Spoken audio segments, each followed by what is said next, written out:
ఇకపోతే కాంగ్రెస్ అధికారంలోకి వచ్చిన తర్వాత 180 మంది రైతులు సూసైడ్ చేసుకున్నారు. గేట్లు తెరవాల్సింది రాజకీయాలకు కాదు, రైతులను ఆదుకునేందుకు. పంట నష్టపోయిన రైతులకు ఎకరానికి 25,000 రూపాయల నష్టపరిహారం ఇవ్వాలి సిద్దిపేట ఎమ్మెల్యే హరీష్ రావు. మరి ఎండిన పంటలను పరిశీలిస్తున్న హరీష్ రావు అని చెప్పేసి ఒక వార్త వస్తున్నాం. మొత్తానికైతే గేట్లు తెరవాల్సింది రాజకీయాలకు కాదు, రైతులను ఆదుకునేందుకు అనే మాట హరీష్ రావు మాట్లాడింది. అది గొప్ప మాట.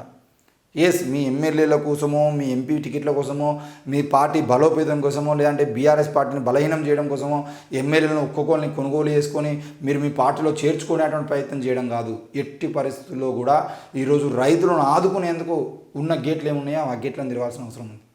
ఈరోజు రైతుల కోసం నీళ్లు కానీ, రైతుల కోసం నిధులు కానీ, రైతుల కోసం ఈరోజు తీసుకోవాల్సిన చర్యలు కానీ, పంట నష్టం కానీ, లేదంటే ఏదైనా కానివ్వండి, ఈరోజు అకస్మాత్తుగా పడుతున్న వర్షాల కారణంగా నష్టపోతున్న రైతులకు నష్టపరిహారం ఇవ్వడం కానీ, ఏది ఏమైనా గిట్టుబాటు ధర ఇవ్వడం కానీ, వీటన్నిటికి సంబంధించిన విషయంలో రైతులను దృష్టిలో పెట్టుకుని ప్రభుత్వం ముందుకు పోవాల్సిన అవసరం అయితే ఉంది.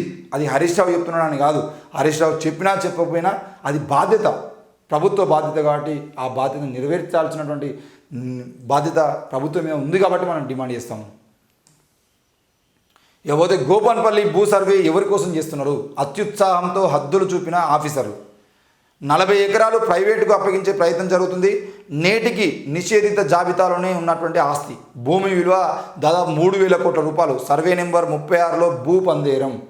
మరి రంగారెడ్డి జిల్లా శేర్లింగంపల్లి మండలం గోపాన్పల్లిలో సర్వే నెంబర్ 36లోని సుమారు 40 ఎకరాల భూమి ధరణి రిజిస్ట్రేషన్ డేటాలో నిషేధిత జాబితాలో ఉన్నప్పటికీ ఆఫీసర్లు సర్వే నిర్వహించి హద్దులు చూపించడం చర్చనీయాంశంగా మారింది.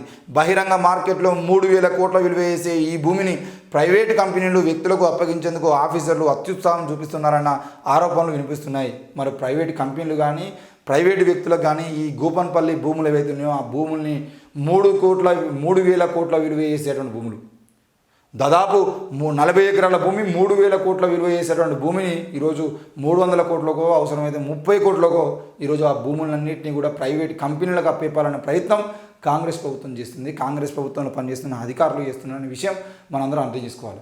ఎందుకు చేస్తున్నారంటే ఇప్పుడు భూములు అమ్ముతూనే ఎంతో కొంత పైసలు వస్తాయి. ఈరోజు బీఆర్ఎస్ పార్టీ అధికారంలో ఉన్నప్పుడు అధికారులు కానీ, వాళ్ళ మంత్రులు కానీ, వాళ్ళ ఎమ్మెల్యేలు కానీ, వాళ్ళ ఎంపీలు కానీ వీళ్ళందరూ ఎక్కడ భూములు ఉంటే అక్కడ భూములు ఎవరికోనికి అప్పచెప్పారు. ఆ పైసలు తీసుకున్నారు, మంచిగా లాభపడ్డారు. వాళ్ళు ఎన్నికల ఖర్చు చేసినా కూడా గెలవలేకపోయారు. మరి అట్లాంటిది ఈరోజు కాంగ్రెస్ ప్రభుత్వంలో అధికారంలో వచ్చింది. కాంగ్రెస్ ప్రభుత్వంలో మినిస్టర్లు కానీ, ఎమ్మెల్యేలు కానీ బాగుపడాలంటే ఇట్లాంటి భూములన్నింటినీ దొంగతనంగా అమ్ముకుంటేనే వాళ్ళు బాగుపడతారు.